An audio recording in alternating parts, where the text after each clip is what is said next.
ಇದು ಬಾಣಂತಿರಿಗೆ ಉಪಯೋಗ ಅಂತ ಉಂಡೆ ಇದು. ಇದಕ್ಕೆ ಅಂಟ್ನುಂಡೆ ಅಂತ ಹೇಳ್ತಾರೆ. ಇದಕ್ಕೆ ಏನೇನು ಸಾಮಾನು ಬೇಕು ಅಂತಂದರೆ ಬಾದಾಮಿ, ಗೋಡಂಬಿ, ಆಮೇಲೆ ಇದು ಖರ್ಜೂರ, ದ್ರಾಕ್ಷಿ ಮತ್ತು ಗೋಂದು. ಇವು ಅಂಟ್ನುಂಡೆ ಮಾಡೋಕ್ಕೆ ಬೇರೆ ಗೋಂದಿರುತ್ತೆ. ಆ ಗೋಂದು ಮತ್ತು ಬೆಲ್ಲ, ಕೊಬ್ಬರಿ, ಗಸಗಸೆ, ಏಲಕ್ಕಿ ಇಷ್ಟು ಪದಾರ್ಥ ಬೇಕು.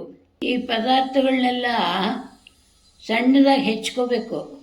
ಎಲ್ಲ ಹೆಚ್ಚಿಟ್ಕೊಂಡು ತುಪ್ಪದಲ್ಲಿ ಕರಿಬೇಕು. ಅದನ್ನು ತುಪ್ಪದಲ್ಲೆಲ್ಲ ಕರೆದಿಟ್ಟು ರೋಸ್ಟ್ ಮಾಡಬೇಕು.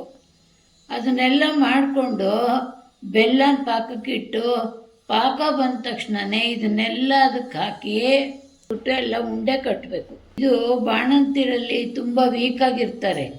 ಅವ್ರಿಗೆ ಸೊಂಟ ಎಲ್ಲ ಭದ್ರಕ್ಕೋಸ್ಕರ ಇದನ್ನು ಈ ಉಂಡೆ ಮಾಡಿ 3 ತಿಂಗಳಲ್ಲಿ ಒಂದೊಂದೇ ಉಂಡೆ ದಿನಕ್ಕೆ ತಿನ್ನಬೇಕು. 3ನೇ ತಿಂಗಳಿಂದ ಒಂದೊಂದೇ ಉಂಡೆ ತಿಂದರೆ 30 ಉಂಡೆ ಆಗುತ್ತೆ. ಅಷ್ಟು ತೊಗೊಂಡ್ರೆ ಅವ್ರಿಗೆ ಸೊಂಟ ಗಟ್ಟಿಯಾಗಿರುತ್ತೆ.